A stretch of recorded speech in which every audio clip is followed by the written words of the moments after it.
They said humanity existed only in myth. Then we went to war. The Great Hall of the Galactic Assembly was the largest structure ever built by any known civilization. It floated in the empty space between three major star systems, a monument to cooperation between species that had once tried to destroy each other. The walls were made of living crystal that shifted colors based on the emotions of those inside, and right now, those walls were deep red with fear. High Counselor Ani stood at the center of the chamber, his tall gray body trembling slightly as he read the latest reports. He belonged to a species known for their calm logic and careful thinking, but there was nothing calm about him today. His four eyes blinked rapidly as he processed information that seemed impossible to believe. "They have taken another system," he announced, his voice echoing through the vast space. "That makes 12 in the past cycle. That has gone silent. We must assume the worst." A wave of despair rippled through the assembled delegates. There were representatives from 43 different species in the chamber, each one facing the same terrible truth. The collective was coming, and nothing could stop them. They were not like other species. They did not negotiate. They did not make treaties. They did not even communicate in any way that other beings could understand. They simply appeared in a system, surrounded the inhabited worlds, and consumed everything. Every plant, every animal, every person, every building. When they left, there was nothing remaining but dead rock floating in space. No one knew where they came from. No one knew what they wanted beyond endless consumption, and no one had ever successfully fought them and survived. "We must evacuate," said Ambassador X of the. His species resembled large insects with iridescent wings, and those wings were folded tight against his body in a gesture of submission. "We must flee to the outer rim and hope they do not follow." "Flee to where?" demanded General of the Empire. He was a massive creature nearly 3 meters tall, covered in thick scales the color of dried blood. They were warriors, the most feared military power in the known galaxy, and even they had been unable to slow the advance. "We sent our entire Third Fleet against them, 15,000 ships. The battle lasted 9 minutes. There were no survivors." Silence fell over the chamber. The Third Fleet had been legendary, a force so powerful that its mere existence had kept the peace for centuries, and they had destroyed it like it was nothing. "There must be something we can do," said a soft voice from the back of the chamber. Everyone turned to look at the speaker. She was one of the ancient species that had been among the first to achieve space travel. Her body was made of pure light given physical form, and she glowed with a gentle blue radiance that seemed completely out of place in the fear-darkened room. Her name was Ambassador, and she was very old, even by the standards of her long-lived people. She had seen empires rise and fall. She had witnessed wars that had killed trillions, and she had never, in all her long life, felt as hopeless as she did right now. "With respect, Ambassador," said High Counselor Ani, "we have tried everything. We have thrown our combined military might against the. We have attempted communication through every known method. We have even tried offering them uninhabited worlds to consume, hoping it would satisfy their hunger. Nothing has worked. They simply continue to advance." "I was not speaking of anything we have tried," said. She moved forward through the crowd, her light casting long shadows across the crystal floor. "I was speaking of something else entirely, something from the old records." A murmur went through the assembly. The old records were ancient data files, preserved from the earliest days of galactic civilization. Most species considered them to be filled with myths and legends rather than actual history.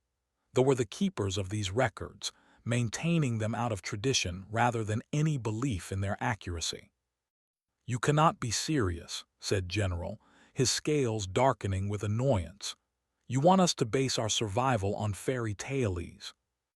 "These are not fairy tales," replied calmly. "They are historical documents from a time before any of our civilizations achieved interstellar travel, and they speak of a species that once did what we cannot do. They speak of a species that fought a war against impossible odds and won. She activated the holographic display at the center of the chamber. The image that appeared was old and degraded, clearly many times over thousands of years. It showed a small blue and green planet, unremarkable in every way. This world is located in the outer spiral arm of the galaxy, explained. It is called Earth by its inhabitants, and the species that evolved there called themselves humans. The word meant nothing to most of the delegates. It was just a sound, a name for a species they had never heard of. But a few of the older representatives shifted uncomfortably in their seats. Humans are a myth, said Counselor Ani. A story that primitive cultures told to explain their fear of the unknown. They never existed. That is what we have chosen to believe, agreed. Because the alternative is too frightening to consider. The alternative is that there was once a species so dangerous, so unpredictable, so utterly unlike anything else in the galaxy, that our ancestors chose to pretend they never existed at all. She changed the holographic display. Now it showed images that made several delegates gasp in shock. Bipedal creatures, covered in soft skin without scales or armor, standing upright on two legs. They had small eyes, flat faces, and bodies that seemed designed for nothing in particular. They looked weak, fragile, harmless. These are humans, said, and I know what you are thinking. You are thinking that these creatures could not possibly be a threat to anyone. You are thinking that they look like prey, not predators. And that is exactly what the Empire thought when they first encountered them. Another murmur went through the crowd. There were another myth, or so most believed. Stories spoke of a vast empire that had ruled the galaxy in ancient times before mysteriously vanishing. Some said they had destroyed themselves in a civil war. Others said they had ascended to a higher plane of existence. They were real, continued. They ruled over 300 star systems, and they had technology that makes our most advanced weapons look like children's toys. When they discovered the humans, they decided to conquer them and add their world to the empire. They sent a fleet of 500 ships to subjugate a species that had barely invented space travel. She paused, letting the tension build. The war lasted 40 cycles. When it ended, the empire no longer existed. Not a single survived. Their worlds were shattered. Their fleets were destroyed. Their entire species was wiped from existence by creatures that looked like they could not survive a strong wind. The chamber erupted into chaos. Delegates shouted at each other, some demanding proof, others dismissing the entire story as fantasy. General slammed his massive fist against his console, cracking the surface. Impossible, he roared. No species could do such a thing. If they existed, would have been far more advanced than these soft things. How could primitives defeat a star-spanning empire? Because humans are not like us, answered, her voice somehow cutting through the noise. They do not think like us. They do not fight like us. They do not surrender like us. She pulled up more images from the ancient records. Humans engaged in combat, their faces twisted into expressions that made several delegates look away in discomfort. Humans building machines of war with their bare hands. Humans standing in the ruins of destroyed cities, wounded and bleeding, but still fighting. The humans evolved on a world that was trying to kill them from the moment they existed, explained. Their planet had extreme temperatures, deadly predators, poisonous plants, and natural disasters that regularly wiped out large portions of their population. By all logic, they should have gone extinct millions of years ago. Instead, they adapted. They survived. They conquered everything their world threw at them and then started looking for new challenges. She showed images of human history. Wars fought with primitive weapons, then with more advanced ones. Humans hunting creatures many times their size. Humans building cities in deserts, on mountains, even under the ocean. Humans splitting the atom and walking on their own moon. They are not stronger than us, said. They are not faster or tougher or smarter. What they are is relentless. They do not know when to quit. They do not accept defeat. They will fight with weapons until the weapons are gone, then fight with tools, then with their bare hands, then with their teeth. They will die before they surrender, and even then they will try to take their enemies with them. High Counselor Ani had gone very still. His logical mind was processing this information, trying to find flaws in it and failing. If these humans were so dangerous, he said slowly, then where are they now? Why have we never encountered them? That is the question that has haunted them for 17,000 years, admitted. After the war with the humans simply disappeared. They went silent. Their colonies vanished. Some believed they destroyed themselves, as they almost did many times during their history. Others thought they moved to another galaxy. A few theorized that they had evolved beyond physical form entirely. Or perhaps they never existed at all, General growled. Perhaps this is all just ancient propaganda, stories invented by some forgotten civilization to frighten their enemies. That is what I believed as well, said, until 3 cycles ago. The chamber went silent again. Even the most skeptical delegates leaned forward, waiting. 3 cycles ago, one of our long-range observation probes detected an anomaly in the outer rim. A region of space that should have been empty was producing energy signatures unlike anything in our database. We sent a ship to investigate. She pulled up a final image, and this time even General took a step back. It was a ship, but calling it a ship was like calling a supernova a small fire. It was enormous, larger than many space stations, bristling with weapons that analysis. Its hull was and battered, clearly ancient, but there was something about it that radiated power and menace. It looked like it had been built for one purpose and one purpose only: war. Our ship was destroyed within seconds of encountering this vessel, said. But before it was destroyed, it managed to transmit a single image and a single word. The word was spoken by a human voice in a human language. The translation is simple. She let the moment hang in the air. The word was leave. High Counselor Ani stood perfectly still, his mind racing. If this was true, if the humans were real and still existed somewhere in the galaxy, then everything they thought they knew about their situation had just changed. Why are you telling us this? He asked. Even if the humans exist, even if they are as powerful as these records suggest, why would they help us? They have remained hidden for thousands of years.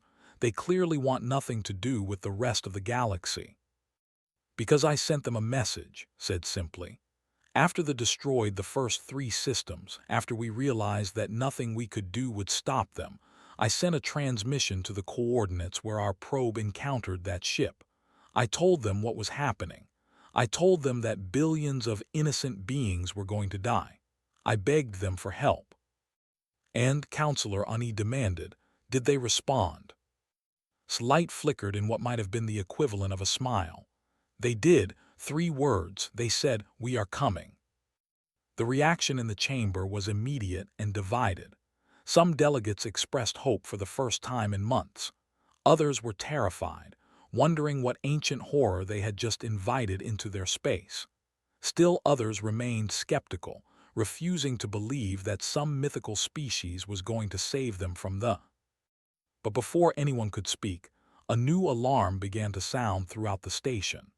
Emergency lights flashed red, and every display screen suddenly switched to show the same image, a massive energy signature appearing at the edge of the system. "Contact," reported one of the station's operators, his voice shaking. "Multiple contacts, hundreds of them. They just appeared out of nowhere." The general asked, already reaching for his weapon. "No, sir, the energy signatures don't match. These ships are different. We've never seen anything like them before." Ambassador's light blazed brighter than anyone had ever seen it. "Show us," she commanded. The main display shifted to a real-time image from the station's external sensors. What it showed took the breath away from every being in the chamber. Ships were pouring out of what appeared to be tears in space itself, rips in the fabric of reality that glowed with brilliant white light. The ships were of various sizes, from small fighters to massive carriers, but they all shared certain characteristics. They were angular and aggressive in design, built with function over form. They were covered in armor that seemed to absorb light rather than reflect it. And they were weapons platforms of the highest order, bristling with guns and missile tubes and systems that the station's sensors could not even identify. At the front of the formation flew the largest vessel, the same one that had destroyed the probe. Up close, it was even more impressive and terrifying. Its hull was covered in markings and symbols, some of which appeared to be names, thousands of names, each one presumably representing a ship or battle or campaign from its long history. "We are being hailed," the operator said, his voice barely above a whisper. "Put it through," High Counselor Ani ordered. The display shifted again, and now every delegate in the chamber was looking at something that most of them had never expected to see. A human. He was older, with gray hair cut short, and a face covered in lines that suggested a lifetime of hard decisions. He wore a uniform of some kind, dark with gold trim, and his posture was straight and confident. His eyes were the most striking feature, pale blue and filled with an intensity that made even General uncomfortable. "This is Admiral Christopher of the United Earth Naval Command," the human said. His voice was deep and calm, the voice of someone who had seen terrible things and emerged stronger from them. "We received your message. We understand you have a problem." High Counselor Ani stepped forward, trying to maintain his dignity despite the fact that his entire understanding of reality had just been shattered. "Admiral, I am High Counselor Ani of the Galactic Assembly. On behalf of all the species represented here, I thank you for responding to our call. The collective threatens our very existence, and we have been unable to stop their advance." Admiral nodded slowly. "We know, we've been watching. They have been on our radar for a long time. We were hoping they would burn themselves out or turn away from the populated sectors. They didn't, so now we get involved." "You've been watching," General demanded, stepping forward with his scales bristling. "You knew about and you did nothing while they consumed entire civilizations." The human's eyes shifted to the general, and something in that gaze made the massive warrior take an involuntary step back. It was not anger exactly, but something older and colder, the look of a predator evaluating potential prey. "We did nothing because we were not asked," Admiral said simply. 17,000 years ago, we fought a war against a species that tried to conquer us. We won, but the cost was higher than you can imagine. We lost billions of our own people. We had to do things that still haunt us. After it was over, we decided to step back from the galactic stage. We wanted no part of the politics and conflicts of other species. We just wanted to be left alone." He leaned forward slightly, and his image seemed to fill the entire display. "But we never stopped watching. We never stopped preparing, because we knew that someday something would come along that threatened everything. Something so terrible that we would have no choice but to act. They are that something. And now that you've asked for help, we're here to give it." Ambassador moved forward, her light glowing warm and grateful. "Admiral, we cannot express how thankful we are. They have destroyed 12 systems. They are currently advancing on which they will reach in less than 10 cycles. We have nothing that can stop them." "We know," Admiral said. "That's why we're not going to try to stop them we're going to let them take it." The chamber erupted in outrage. The ambassador's wings buzzed with terror as he shouted protests.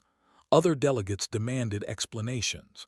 Even High Counselor Ani looked shocked at the casual way the human had announced the death sentence of an entire world. Admiral waited patiently for the noise to die down before continuing. "That has already been evacuated.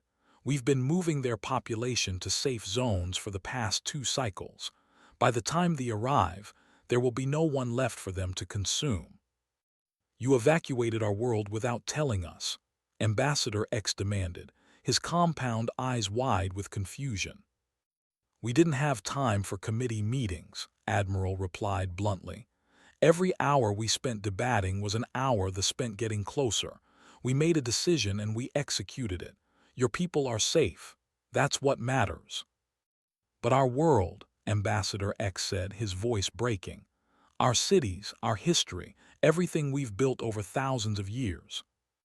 "Can be rebuilt," the Admiral said. "Lives cannot be replaced. Believe me, we know. Humanity has lost more than you can possibly imagine over our history. Entire civilizations wiped from existence by our own stupidity. We've learned to prioritize what actually matters. Things can be replaced. People cannot." He straightened in his chair and his tone became more businesslike. "Here's what's going to happen. They will consume because we need them to. While they're busy doing that, they'll be distracted. They'll be in a known location. And that's when we'll hit them with everything we have." General had been listening carefully, and despite his earlier hostility, he was beginning to look at the human with something approaching respect. "You're setting a trap," he said, "using the planet as bait." "Exactly. They are predictable. They see a food source, they go for it. They don't consider that the food source might be poisoned." Admiral's lips curled into something that was almost a smile. "While they're feeding, our fleet will jump in and surround them, cut off their retreat, and then we'll finish them." "Finish them?" High Counselor Ani asked. "You mean defeat them?" "No," Admiral said, and there was something in his voice that made the crystal walls of the chamber darken to almost black. "I mean finish them. Every single one. We're not going to defeat the Counselor. We're going to exterminate them. When this is over, there won't be enough left of their species to fill a single ship. That's how humanity wages war. We don't do it often, but when we do it thoroughly." The silence that followed was absolute. Every being in the chamber was staring at the human on the screen, trying to reconcile his calm, almost friendly demeanor with the words he had just spoken. He had just announced the complete genocide of an entire species as casually as if he were discussing the weather. Ambassador spoke first, her light flickering uncertainly. "Admiral, the number in the hundreds of billions. They have consumed dozens of worlds. How can you possibly hope to destroy them all?" "With difficulty," Admiral admitted. "But we've been preparing for this for 17,000 years. We've built weapons specifically designed to deal with threats like the... We've developed tactics and strategies that your species have never imagined. And most importantly, we have something they don't have." "What's that?" General asked. "Experience." Admiral's eyes seemed to look through the screen, staring into a past that none of them could see. "Humanity has fought wars that make them look like amateurs. We've faced enemies that threaten to destroy us completely, and we've always found a way to win. Not because we're stronger or smarter or more advanced, but because we don't know how to give up. We don't know how to accept defeat. It's not in our nature." He stood up from his chair, and even through the holographic display, his presence seemed to fill the chamber. "They think they're the ultimate predators. They think they're unstoppable because no one has ever stopped them before. But they've never faced humanity. They've never faced a species that spent its entire evolutionary history fighting against extinction. They've never faced beings who will keep fighting long after any rational creature would have surrendered." His voice hardened. "They picked this fight when they started consuming innocent worlds. They just didn't know who they were really fighting against. They're about to find out." The transmission ended, leaving the chamber in stunned silence. The delegates looked at each other, trying to process what they had just witnessed. For months, they had been living in despair, watching helplessly as they consumed everything in their path. Now, suddenly, there was hope. But there was also fear, because the humans they had just met were not the noble saviors that some had hoped for. They were something far more dangerous. They were predators wearing the masks of civilized beings, and they had just been given permission to hunt. High Counselor Ani finally spoke, his voice barely above a whisper. "What have we done?" Ambassador moved to stand beside him, her light casting gentle shadows across his gray face. "We have done what we had to do," she said softly. "We invited the monster under the bed to come out and fight the monster at the door. Now we just have to pray that when it's all over, the monster we invited is willing to go back under the bed." The waiting was the worst part. For 5 cycles, the Galactic Assembly watched as the fleet approached Their sensors tracked the massive swarm of bioorganic ships as they moved through space with terrible purpose. The numbers were staggering, over 400,000 individual vessels, ranging from small hunter-killers to massive hive ships that served as mobile spawning grounds for new. Against this force, the combined military power of the Galactic Assembly had been able to field perhaps 30,000 ships, most of which had already been destroyed in previous engagements. Even the mighty Empire, which had once boasted the largest fleet in known space, had been reduced to a handful of surviving squadrons. And the human fleet. It had disappeared. After their initial dramatic arrival, Admiral's ships had jumped away to some unknown location. They had left behind only a small contingent of vessels to coordinate with the assembly, and these ships refused to answer any questions about the main fleet's whereabouts or intentions. The human liaison officer, a young woman named Lieutenant Commander Sarah, had proven to be as frustratingly unhelpful as her superior. "I understand your concerns," she said during one of the daily briefings, her expression politely blank. "But operational security requires that we keep the details of our deployment classified. What I can tell you is that Admiral has a plan, and when the time comes, you'll see it in action." "Your plan involves sacrificing an entire world," General growled. He had come to respect the humans over the past few days, but his patience was wearing thin. "That will consume everything on that planet, billions of tons of biomass. They will grow stronger while we do nothing." "The is uninhabited," Lieutenant Commander reminded him. "We evacuated the entire population before they arrived." "There were some who refused to leave," Ambassador X said quietly. The representative looked like he had aged decades in the past few cycles. His wings hung limp at his sides, and his compound eyes had lost their usual iridescent sheen. "The elderly, the sick, those who could not bear to abandon their ancestral homes. We tried to convince them, but they would not listen." Lieutenant Commander's expression softened slightly. "I'm sorry, truly, but there was nothing more we could do. Sometimes people make choices that we cannot change, no matter how much we want to." "Humans seem to know a lot about making difficult choices," High Counselor Ani observed. He had been watching the human officers carefully, trying to understand them. They were not what he had expected. They laughed and joked among themselves, complained about the food on the station, and showed genuine interest in the other species they encountered. In many ways, they seemed perfectly ordinary. But every now and then, he would catch a glimpse of something else. A hardness in their eyes when certain topics came up. A way of speaking about violence and death that was far too casual. A readiness for conflict that seemed to run bone deep.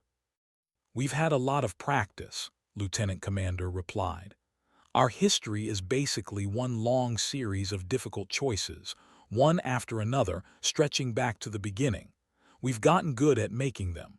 Whether that's a blessing or a curse depends on your perspective." Before Ani could respond, an alarm began to sound throughout the station. Emergency displays lit up across every wall, showing the same message.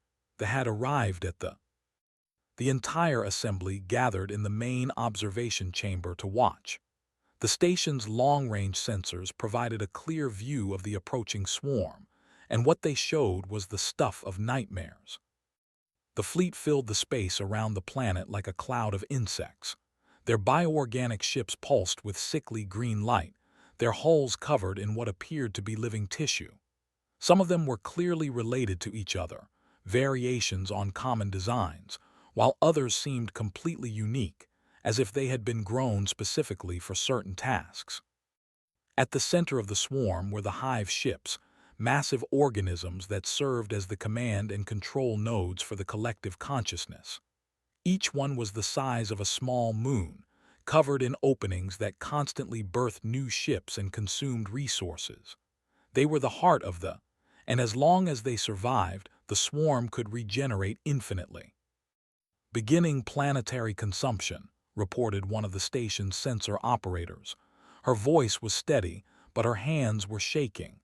The first wave of feeder ships is entering the atmosphere. On the display, thousands of smaller vessels descended toward They entered the atmosphere like drops of oil falling into water, spreading across the surface with terrible efficiency. Within minutes, they were everywhere, touching down on every continent, every island, every piece of land large enough to support them. And then they began to feed. The process was horrific to watch. The feeder ships opened their lower hulls, revealing rows of organic tubes that drove into the ground like roots. Within seconds, they began to pulse, drawing up soil and rock and anything else they could find. Where they fed, the ground turned gray and lifeless, stripped of every mineral and nutrient. Other ships landed near the cities that they had been forced to abandon. These were larger, equipped with specialized appendages that could tear apart buildings and infrastructure. They worked with mechanical efficiency, dismantling everything that they had built over thousands of years of civilization. The forests were next. They had been great lovers of nature, and their world had been covered in vast wilderness reserves. They consumed them in hours, leaving nothing but bare rock behind. The oceans boiled as feeder ships descended into the depths, harvesting the rich marine life that had evolved over millions of years. Ambassador X watched in silence as his died. His species had evolved there. They had taken their first steps on those continents. They had built their first cities on those shores, and now it was all being erased, consumed by an enemy that did not even have the decency to hate them. "How long will this take?" High Counselor Uni asked quietly. "Based on the rate of consumption, approximately 6 to 8 cycles," one of the analysts reported. "That was rich in resources. That will be significantly strengthened by the time they finish." And still no sign of the human fleet. "No, sir. Our sensors show no unusual activity anywhere in the surrounding sectors." General slammed his fist against the wall, leaving a deep dent in the metal. "They lied to us," he snarled. "They made promises they never intended to keep. They're probably long gone by now, fled back to whatever hole they crawled out of." "I don't think so," Lieutenant Commander said calmly. She was the only human present in the observation chamber, and she had been watching the display with an expression that the other delegates could not read. "Admiral doesn't make promises he can't keep. If he said we would finish then that's exactly what we're going to do." "Then where is your fleet?" General demanded. "Where are your weapons and your strategies and your 17,000 years of preparation? Because all I see is another world dying while the rest of us watch helplessly." Lieutenant Commander turned to face him, and for the first time the other delegates saw the hardness that Ani had noticed earlier. Her eyes were cold, her jaw set, and when she spoke, her voice had lost all traces of friendliness. "The fleet is exactly where it needs to be," she said. "The Admiral is waiting for the perfect moment. And when that moment comes, you're going to see something that none of you have ever seen before. You're going to see what happens when humanity stops pretending to be civilized." The consumption of the took exactly 7 cycles. During that time, the delegates of the Galactic Assembly watched in helpless horror as they systematically stripped the planet of every resource. By the end, there was nothing left but a gray, lifeless rock, its atmosphere stripped away, its oceans boiled dry, its surface by the feeding process. The fleet, meanwhile, had grown. The resources they had consumed had been converted into new ships, new soldiers, new weapons. The swarm that had arrived with 400,000 vessels now numbered nearly 700,000. They were stronger than ever, ready to continue their endless march of consumption. And still there was no sign of the human fleet. General had given up on expecting them to appear. He spent most of his time preparing what remained of the military for a final stand that everyone knew would be futile. Ambassador X had retreated to his quarters, refusing to speak to anyone.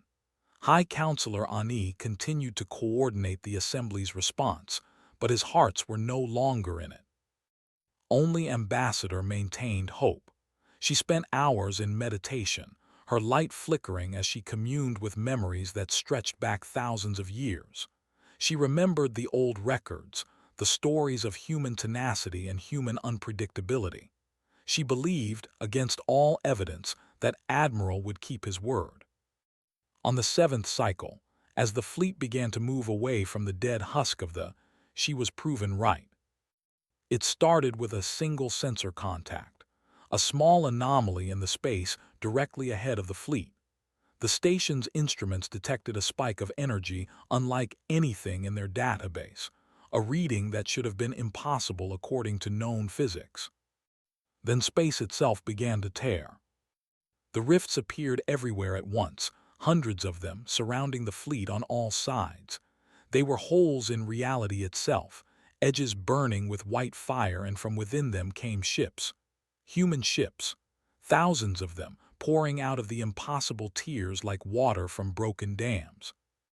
They emerged in perfect formation, their weapons already powered, their shields already raised. The smaller vessels formed protective screens around the larger ones, while fighter craft swarmed out in clouds that darkened the stars. It was a military maneuver executed with precision that the watching delegates had never seen before, a choreographed dance of destruction that must have taken centuries to perfect. At the center of the formation, emerging from the largest rift, came the flagship. Admiral's vessel, the one they had seen during the first contact, now revealed in its full terrible glory. Its weapons were already firing before it had fully emerged, antimatter rounds streaking toward the nearest hive ship with impossible accuracy. The impact was spectacular. The hive ship, a vessel the size of a small moon that had consumed entire fleets, simply ceased to exist. One moment it was there, the next it was an expanding cloud of debris and dying organic matter. The other ships nearby were caught in the explosion, thousands of them destroyed in a single instant. And the human fleet had only just begun. "All vessels, execute Operation Clean Sweep," Admiral's voice announced over an open channel that every sensor in the sector picked up. "Leave nothing alive." The human ships moved with a coordination that made the Assembly's best military minds weep with envy. They attacked in waves, each group targeting a specific section of the swarm, punching through the bioorganic hulls with weapons that seemed designed specifically to cause maximum damage to living ships. Fighters swarmed around the larger vessels, their pilots demonstrating skills that should not have been possible. They flew through debris fields and weapons fire with equal ease, their tiny ships somehow avoiding the thousands of projectiles that filled the space around them. When they fired, they never missed. The larger human ships hung back, providing covering fire and eliminating any that tried to escape. Their weapons were devastating, beams of energy that cut through multiple ships at once, missiles that seemed to track their targets through any evasive maneuver, kinetic rounds accelerated to fractions of light speed that turned anything they hit into expanding plasma. But the most terrifying human weapons were the ones that no one had ever seen before. In the center of the battle, surrounded by the chaos of the engagement, a group of human ships suddenly stopped firing.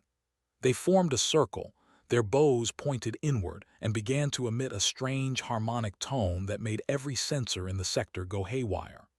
The ships nearby seemed confused, their movements becoming erratic, their weapons firing randomly. Then the human ships in the circle released something, a pulse of energy that was visible even to the naked eye, a wave of blue-white light that expanded outward at incredible speed. Where it touched ships, they simply stopped. Their biological systems ceased functioning. Their movements halted. They drifted in space like dead things because they were dead things. The pulse killed tens of thousands of ships in seconds, and the humans had clearly brought more than one of these weapons. "What is that?" High Counselor Ani whispered, his 4 eyes wide with horror. "What kind of weapon can do that?" Lieutenant Commander was watching the battle with an expression that might have been pride or might have been sadness. "We call it the Silence," she said quietly. "It's a targeted electromagnetic pulse designed to disrupt biological neural networks, very effective against hive mind species.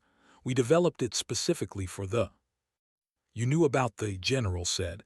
"It was not a question. You've known about them for a long time." "We've known about them for over 5,000 years, Lieutenant Commander confirmed. "We've been watching them grow and spread and consume. We developed weapons and tactics specifically designed to destroy them. We've been waiting for the right moment to use them." "Why wait?" Ambassador X demanded. He had emerged from his quarters when news of the battle reached him, and his wings were trembling with a mixture of rage and relief. "Why let them consume so many worlds when you had the power to stop them all along?" Lieutenant Commander turned to face him, and her expression was complicated. "Because we weren't sure we could," she said. "They are the largest hostile force we've ever encountered. If we had attacked them before we were ready, before we had built up enough strength and developed enough weapons, we might have lost. And if humanity lost, there would be no one left to protect the galaxy from what comes next." "What comes next?" Ambassador asked, her light flickering with concern. "They aren't the only threat out there," Lieutenant Commander said. "They're just the most visible one. There are things in the dark spaces between galaxies, things that make the look like minor annoyances. We've spent 17,000 years preparing for them too. We couldn't risk that preparation for anything less than the survival of everything." The battle continued for 6 hours. By the end, the collective had been reduced from 700,000 ships to less than 50,000. These survivors had fled in all directions, trying to escape the human fleet, but they found no safety. The humans had anticipated every escape route, positioned ships to intercept every fleeing group, and pursued them with a relentlessness that bordered on obsession. Admiral had not been exaggerating when he said they would finish The humans hunted them like a species possessed, tracking down every last ship, every last hive mind, every last spawning ground. They showed no mercy, accepted no surrender, offered no quarter. When a group of ships tried to use a civilian station as a shield, the humans evacuated the station in minutes and then destroyed the anyway. When another group fled toward a populated system, human ships appeared to block them before they could even get close. When the last remaining hive ship tried to self-destruct rather than be captured, human engineers somehow prevented the detonation and towed the massive vessel to a secure location. The message was clear. Nothing escaped. Nothing survived. They had made the mistake of threatening innocent lives, and humanity had responded with the kind of total warfare that most species only read about in history books. Finally, after what felt like an eternity, Admiral's voice came over the open channel again. "Operation Clean Sweep is complete," he announced. "All major forces have been neutralized. Cleanup operations will continue for the next several cycles, but the threat has been effectively eliminated. To the Galactic Assembly, the humans of Earth have kept their promise. They will never consume another world." The observation chamber erupted in celebration. Delegates who had been preparing for extinction found themselves crying tears of relief. Species that had been bitter enemies embraced each other, united in their joy at surviving the unsurvivable. Even General allowed himself a small smile, though his eyes remained troubled. High Counselor Ani watched the celebration with mixed emotions. They had won, that was undeniable. They were finished, and the galaxy was safe. But at what cost? What had they unleashed by inviting the humans back onto the galactic stage? He found Ambassador standing apart from the others, her light dim and thoughtful. "You don't seem as happy as the others," he observed. "I am happy," she said, "relieved, grateful, but I am also aware that this is not the end of something, it is the beginning." "The beginning of what?" turned to look at him, her ancient eyes filled with knowledge that stretched back. "The beginning of the age of humanity," she said. "They cannot go back into hiding now.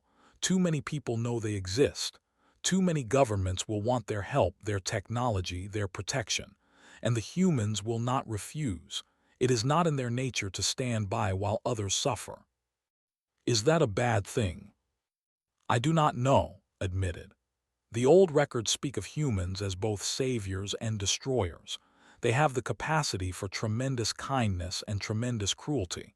They can build beautiful things and tear them down with equal ease. They are perhaps the most unpredictable species in the history of the galaxy." She paused, her light flickering thoughtfully. "But they came when we called. They saved us when we could not save ourselves.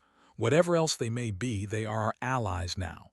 And I believe, truly believe, that they want to do good. Whether they will succeed in that goal, only time will tell."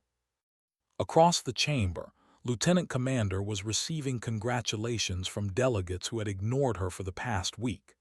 She accepted their thanks with grace and humility, but her eyes kept drifting to the displays showing the aftermath of the battle. They were gone.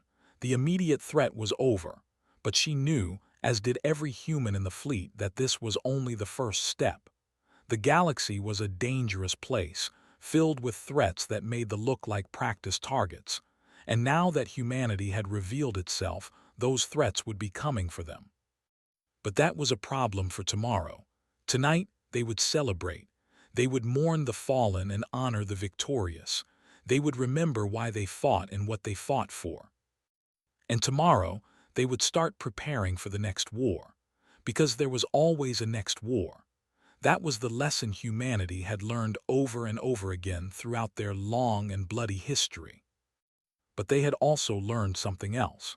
Something that the other species of the galaxy were only beginning to understand. No matter how dark the night, no matter how impossible the odds, no matter how complete the defeat seemed, there was always hope. As long as one human remained standing, there was always a chance for victory. It was stubbornness beyond all reason. It was defiance in the face of certain death. It was the refusal to accept the unacceptable. It was what it meant to be human. And now, for better or worse, the galaxy was going to learn that lesson too.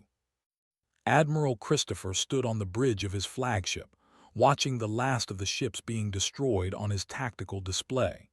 His face was expressionless, but inside, he felt the weight of everything that had happened pressing down on him. They had won. They were finished.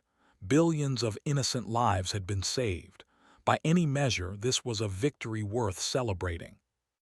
But was too old and had seen too much to celebrate. He knew that this battle, as significant as it was only a small step in a much longer journey. The galaxy was waking up to the reality of humanity's existence, and that meant everything was about to change. His communications officer, a young man named Lieutenant Wu, turned from his console. "Admiral, we're receiving a transmission from the Galactic Assembly. High Counselor Ani is requesting a formal meeting to discuss the future of human-galactic relations." "Of course he is," murmured. "The politics were already starting. Send a response. Tell him I'll meet with him in person aboard the assembly station in one standard cycle. I need to speak with my officers first." "Yes, sir." Turned and walked toward the rear of the bridge, where a door led to his private ready room. He paused at the threshold and looked back at his crew. They were young, most of them, born and raised in the safety that humanity had built for itself over the. They had trained for war their entire lives but had never expected to actually fight one. Now they had, and they had performed magnificently. Felt a surge of pride in them, in all the men and women of the fleet who had answered the call when it came. "You all did well today," he said, his voice carrying across the quiet bridge. "Remember this feeling. Remember what it means to fight for something larger than yourselves, because this won't be the last time we're called upon to do so. The galaxy is a dangerous place, and we're the only ones who can protect it." He paused, letting his words sink in. But also remember this, we fight so that others don't have to. We carry the burden so that innocent people can live in peace. That's not a curse. It's an honor. Never forget that. He turned and walked into his ready room, the door sliding shut behind him. Alone at last, he allowed himself to slump into his chair and close his eyes. They were gone, the galaxy was saved, and tomorrow the real work would begin. The work of building a future where war would no longer be necessary. Knew it was probably impossible. Humanity had been trying to achieve lasting peace for their entire existence and had never succeeded. But that didn't mean they would stop trying. Because that was the other thing it meant to be human. It meant never giving up hope, no matter how many times that hope was disappointed. The Admiral opened his eyes and looked out the viewport at the stars. Somewhere out there, countless civilizations were waking up to the news that they had been saved. Children were being told that the monsters were gone. Parents were holding their loved ones and weeping with relief. And somewhere in the dark spaces between those stars, new threats were stirring. New enemies were watching. New wars were being planned. But that was tomorrow's problem. Tonight allowed himself a small smile. They had won. And for now, that was enough.